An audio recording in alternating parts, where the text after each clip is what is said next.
Bienvenue sur Trajectoire au rayon X, le podcast qui décrypte les parcours de vie de personnalités qui marquent la radiologie. Un podcast de la Société française de radiologie. Bonjour à tous, aujourd'hui on accueille le Dr Manuel Gargilo, radiologue interventionnel au CHU de Nice, qui va nous parler de son année de Master 2. Bienvenue Manuel.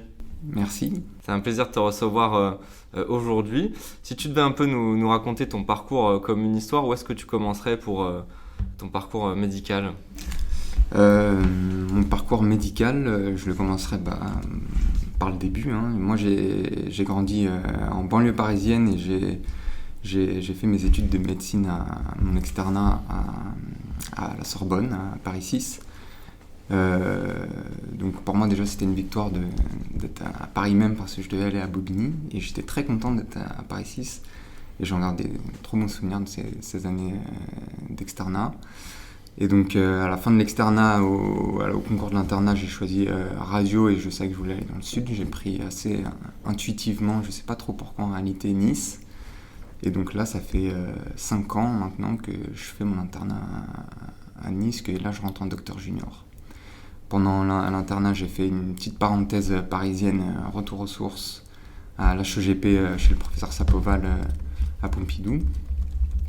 Et donc là, j'ai l'impression d'être là pour ça aujourd'hui. Je me suis aussi arrêté une année pour l'année recherche à Marseille, dans le laboratoire de Vincent Vidal. Et cette découverte de la radiologie interventionnelle, c'est quelque chose que tu savais déjà que tu voulais faire à l'avance ? Comment tu as découvert un peu cette spécialité ? Moi, en fait, je voulais toujours faire de la chirurgie. On avait un groupe de potes pendant les années de l'externat.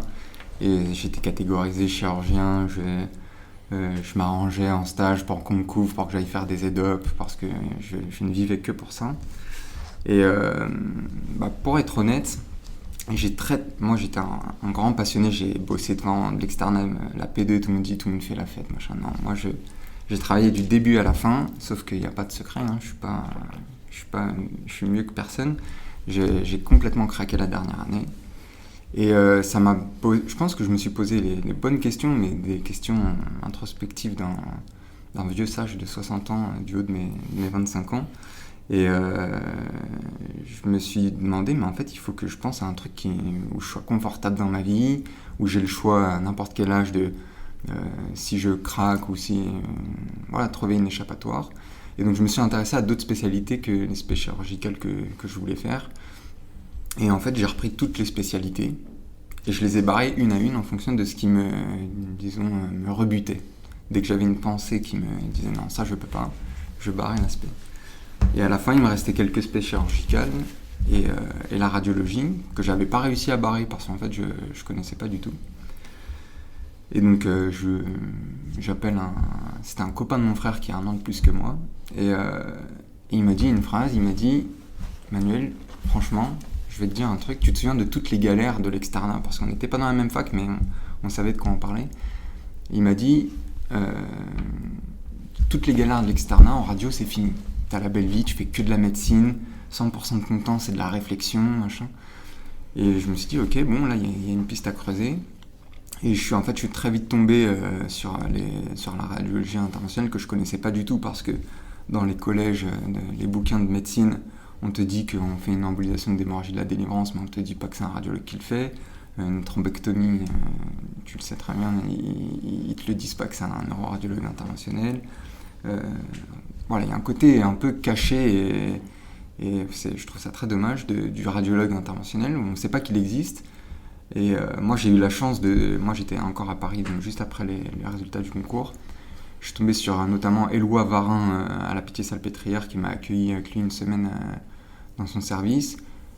Et je me suis dit, et donc comme j'étais de la Pitié, ça s'est fait très, très facilement, il était très, très accueillant, très sympa avec moi. Et en fait, le jour où je suis rentré dans le bloc de radio interventionnelle, je me suis dit ok, c'est ça que je veux faire. Et pour moi c'était une évidence, j'avais mon copain, parce que c'est aussi mon compas d'enfance, le pote de mon frère, qui m'a dit les galères c'est fini, tu fais que de la médecine. Je repensais à tous les stages en externat, à faire l'après-midi où c'est beaucoup de paperasse, etc. Je tombe sur un bloc de chirurgie 2.0, je comprenais pas grand chose, mais j'étais très excité de voir toute cette technologie, etc. Et donc ça a été relativement une évidence une fois que j'ai mis les pieds dedans, mais j'en veux un peu à mon cursus de ne pas m'avoir mis les pieds dedans avant, quoi. Quelles sont les raisons du coup qui t'ont poussé à faire ce Master 2? Pour être honnête, j'avais l'impression que c'était une étape, une case à cocher. J'avais aucune idée en fait de ce qui pouvait m'attendre.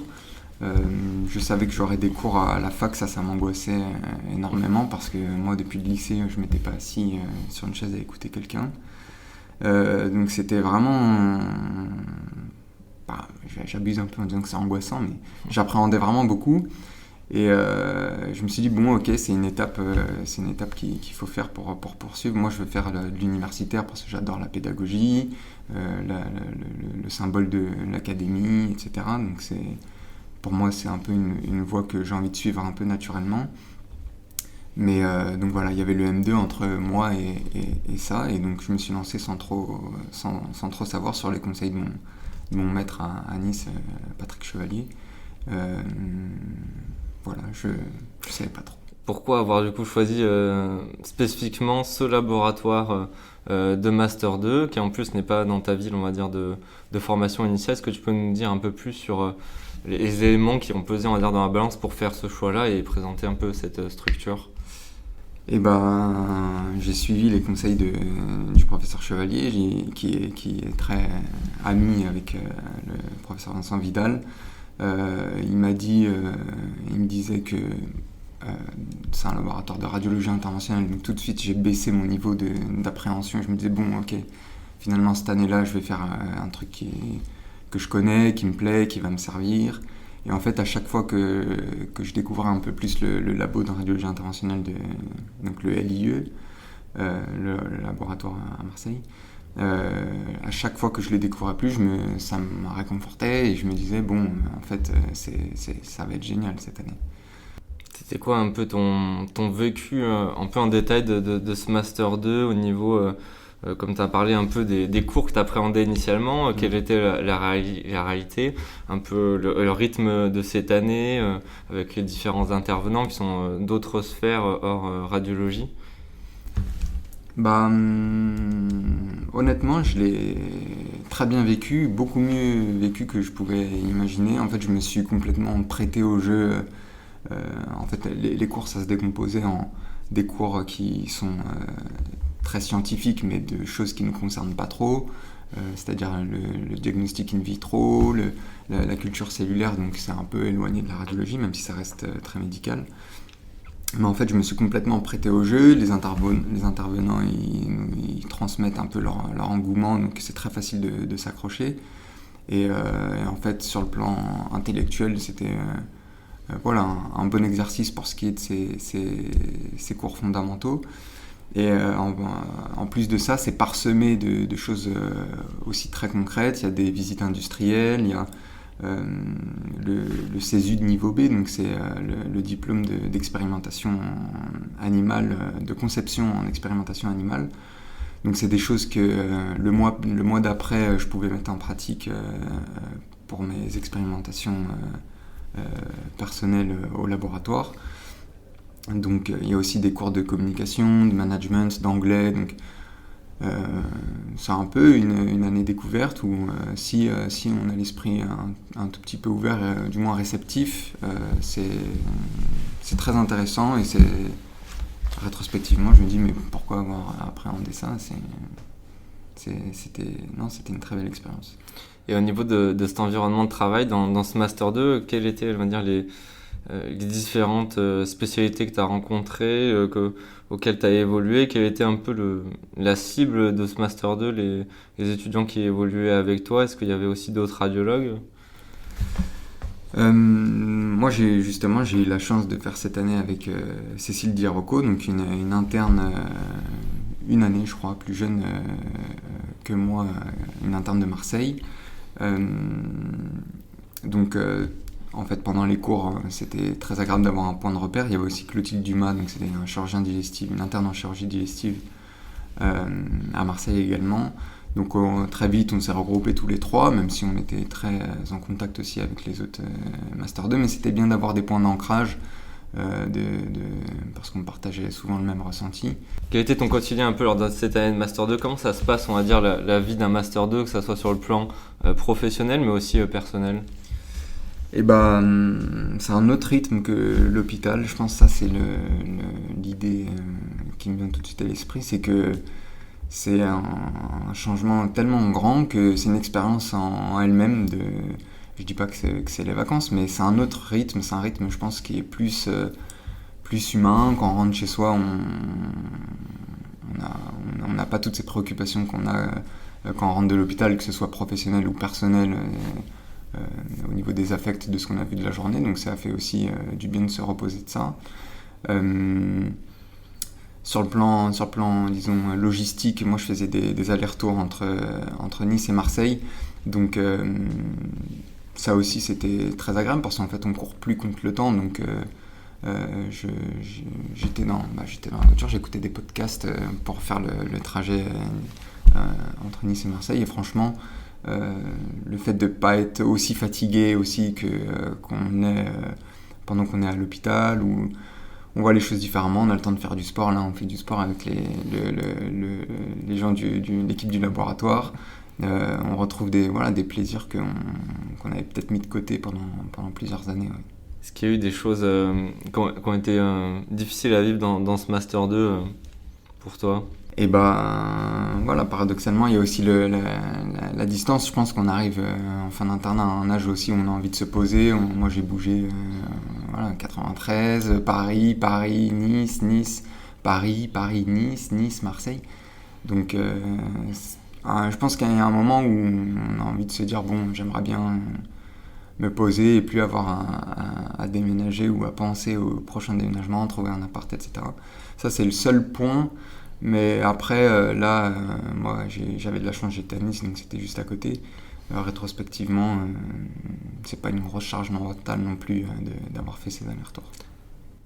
Tu avais évoqué qu'il y avait au final beaucoup de surprises positives lors de ce Master 2. Qu'est-ce qui t'a le plus surpris positivement au final lors de cette année? Les rencontres, franchement, c'est on arrive dans un environnement où, par définition, tout le monde est nouveau. Chaque personne, c'est des rencontres uniques. Là, au laboratoire, c'est un peu une étoile autour de laquelle gravitent un peu des personnages. Il y a des grands esprits de la radiologie, mais il y a aussi des très jeunes, très motivés. En fait, on est tous un peu attirés par le LIE et on se rencontre avec ce truc commun de vouloir faire avancer les choses, d'être motivé. Je pense que c'est surtout la motivation. On est entouré de gens motivés et ça fait super plaisir. Ouais. Est-ce que ce Master 2 du coup a un peu changé ta vision de la radiologie ou même de la médecine en général? Ouais, carrément de voir un peu justement comment ça se passe dans les coulisses, comment on peut avoir des idées. Ce qui est super intéressant, c'est que on a accès, en fait, on n'est pas à une étape déterminée du processus de création d'une idée ou de son développement. On assiste au brainstorming dans le bureau en équipe. Des idées qui, en fait, on se rend compte que c'était complètement pourri, une autre qui était géniale qu'on avait délaissée au début et qu'en fait il y en a un qui dit mais en fait j'ai repensé à ça et ça c'est le côté le plus excitant de cette année-là, je pense, c'est d'assister, on se rend compte qu'on assiste au progrès en médecine, en radio et en général, quoi. Donc ça c'est hyper excitant. Ouais. Il y a des intervenants ou des rencontres qui t'ont marqué particulièrement lors de ce Master 2? Comme je disais, tout le monde, franchement, moi je suis très reconnaissant envers Vincent Vidal pour son accueil. On arrive interne, en fait, on se sent quand même écouté, on a notre place, on nous demande notre avis pour quasiment tout. C'est vraiment c'est une aubaine. En fait, ça arrive au bon moment d'un cursus d'un interne qui vieillit. Je pense qu'on arrive aussi à un âge où on prend un peu de l'aise, on sent qu'on commence... qu'on arrive à un moment où on a besoin un peu de reconnaissance pour tout le travail qu'on a fait jusque-là, et on nous le donne complètement, et sous une forme complètement différente de ce qu'on connaît à l'hôpital, donc ça fait hyper plaisir. Moi, j'ai eu la chance aussi d'être encadré par Farouk Tradi, qui a les mêmes les mêmes thématiques que ce sur quoi on travaille à Nice avec le professeur Chevalier. Donc c'est l'oncologie particulièrement et surtout hépatique. Et donc j'ai un peu Vincent Vidal m'a un peu mis à ses côtés pour cette année. Et pareil, j'ai découvert il me prenait avec lui à la Timone aussi. On faisait un peu de la pratique clinique ensemble. Donc franchement, je me suis senti hyper bien accueilli, hyper bien encadré. Et de se rendre compte qu'il y a des gens en fait qui font exactement ce qu'on fait à 2 heures de route, et qu'on peut créer des connexions comme ça, et de pouvoir compter sur d'autres gens que ceux qui nous entourent au quotidien, c'est aussi très, très satisfaisant. Ouais. Quel conseil donnerais-tu du coup à un jeune interne de radiologie qui hésite encore à se lancer dans un Master 2 ? Ça dépend pourquoi il hésite, mais franchement, s'il est motivé, s'il n'est pas pris par le temps je pense qu'il y a des gens aussi qui sont pris par le temps de leur vie, qui veulent vite finir, et pour n'importe quelle raison. Mais si quelqu'un a le temps de placer cette année-là dans son cursus de formation, et qu'il est motivé, ou que du moins il est excité à l'idée de découvrir le monde de la création, de la recherche, de l'expérimentation, et voilà, juste d'ouvrir un peu son champ de vision par rapport à la médecine, il faut foncer, il ne faut pas hésiter. 1 an, ça passe vite, et c'est que du plus. Est-ce que tu aurais des recommandations particulières pour les internes qui seraient désireux en tout cas de se renseigner sur le Master 2, les différents types de Master 2 ? Comme on dit souvent, c'est qu'il y a vraiment énormément de possibilités différentes de Master 2, c'est très très varié. On a beaucoup parlé de radiologie interventionnelle avec toi, qui était un laboratoire particulier où tu as exercé, mais il y a plein de types de Master 2 différents qu'on peut faire, que ce soit des Master 2 portés sur la radiologie diagnostique, comme des choses beaucoup plus orientées sciences fondamentales. Est-ce que tu aurais des recommandations pour les internes, pour les éclairer un peu dans leur choix, pour qu'ils aient toutes les cartes en main, on va dire, pour bien choisir le Master 2 qui leur convient, pour bien sûr des profils du coup tout à fait différents à chaque fois? Moi j'avais beaucoup été aidé sur le site du CERF, il y avait la liste de tous les masters qui étaient répertoriés. Tout n'était pas à jour, mais il y avait quand même pas mal de choses qui avaient perpétué.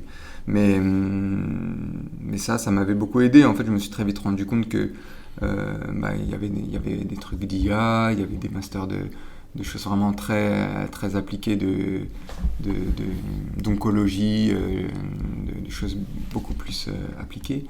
Mais très vite, par instinct, je me suis dit que moi, ce qui me plaisait, c'était de continuer sur ma thématique que je fais en clinique, donc la radiologie interventionnelle. Et après, moi, encore une fois, j'ai eu la chance d'être bien entouré, et qu'on m'a un peu drivé sur ce laboratoire de RI. Mais je pense que faut pas hésiter à se tourner vers nos mentors et leur demander qu'est-ce qu'ils nous recommandent. Même parfois, je pense, quelqu'un qui veut faire quelque chose, et si on le met sur des rails, je pense que parfois il faut se laisser guider, parce que on nous transmet aussi un peu l'énergie positive de vouloir construire un projet pour nous, et ça, je pense qu'il faut savoir se laisser guider aussi un peu. Est-ce que tu aurais une rencontre déterminante à nous partager qui a exercé une influence sur toi ? Moi je suis très sensible aux rencontres, je pense que je l'ai dit plusieurs fois là déjà depuis qu'on parle. Donc moi, même externe, des gens de l'hôpital ou des universitaires que j'ai pu croiser, j'ai été très très marqué. Moi je me souviens, par exemple dans ma thèse, dans mes remerciements, j'ai fait des remerciements à des gens qui ne les liront jamais, des gens qui m'ont encadré en stage pendant l'externat, mais parce que ça me tenait à cœur que ce soit écrit quelque part, qui m'ont marqué, quoi. Et donc là, pour parler des choses récentes, moi il y a Mohamed El Zibaoui à Nice, donc c'est un des PH du service de Patrick Chevalier. Quand je suis arrivé en radio, comme je voulais faire énormément de chirurgie et que je suis arrivé, j'ai eu 2 stages de diagnostic, j'ai eu un petit moment de battement, de flottement, où je me suis dit merde, qu'est-ce que je fais ? Qu'est-ce que je suis en train de faire ? Et c'est Mohamed El Zibaoui qui m'a dit, je lui en avais parlé que je savais pas si j'avais fait le bon choix, que moi je voulais faire des choses un peu techniques, que j'aimais beaucoup le diagnostic mais que je me sentais un peu frustré, etc. Et il m'a pris avec lui en radiologie internationale. Souvent je finissais la vacation et lui il a des programmes jusqu'à tard le soir. Donc après j'enchaînais avec lui et il m'expliquait un peu le b.a.-ba de la radiologie interventionnelle. Et c'est un peu la personne qui m'a ancré, qui m'a dit, comme une bonne tape sur l'épaule, t'inquiète, t'as fait le bon choix. Donc ça, je pense que c'est la personne qui m'a le plus marqué là, dans mon cursus, parce que c'est ça, c'est du compagnonnage. On voit que parfois on traverse des moments de faiblesse, que, peu importe la raison, mais que si on n'a pas la petite tape sur l'épaule, c'est facile de se perdre et de faire des mauvais choix. Donc c'est très agréable d'être bien entouré. Ouais. Et tu aurais un ouvrage ou un livre à conseiller à l'audience ? Comme on a parlé de la période de la D4 avant l'internat où j'ai flanché et je me suis posé les bonnes questions, moi c'est un livre qui m'a permis de débroussailler toutes ces pensées. C'est L'être un jeune poète de Maria Rainer Rilke, un livre que m'a recommandé mon frère qui est un grand artiste. Donc très très sur le plan littéraire très très riche, et il me l'a donné, il m'a dit lis ça, ça ira mieux, tu verras. Ça parle que de poésie, mais en fait quand tu lui dis en fait il est en train de parler de radiologie, ça te parle, ou de médecine. Et ouais, je pense que tout le monde devrait lire ça change l'esprit. Merci Manuel pour toutes ces informations, cette interview autour du sujet du Master 2, d'avoir partagé ton expérience, que ce soit sur le plan professionnel et personnel et tout ce qui gravite autour lors de cette année. C'était un plaisir de te recevoir sur le podcast. Merci beaucoup, merci, c'était top. Si ce podcast vous inspire, parlez-en autour de vous. Rendez-vous au prochain épisode et d'ici là, retrouvez-nous sur radiologie.fr.